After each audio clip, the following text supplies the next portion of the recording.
When the lighthouse opened, California had only been a state for 5 years.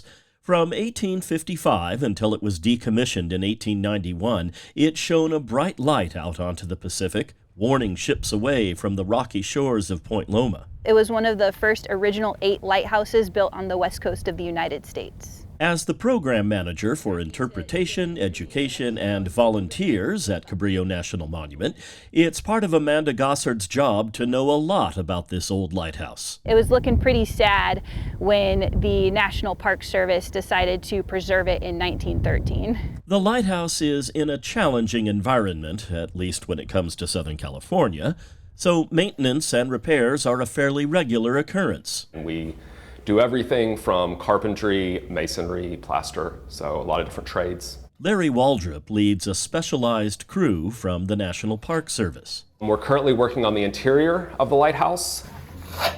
They've removed paint from the walls surrounding the spiral staircase after finding that the kind of paint used trapped moisture and it was damaging the plaster. Doing some patching and then doing some repainting with a more traditional paint, and that'll breathe better. A couple of months ago, another Park Service crew was here doing work around the windows. They would paint it to mimic white oak.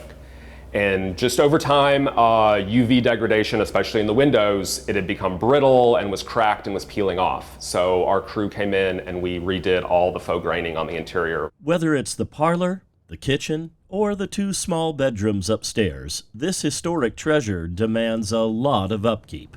The lighthouse should be open for visitors again by this coming Wednesday, but there is still some fairly major maintenance to come.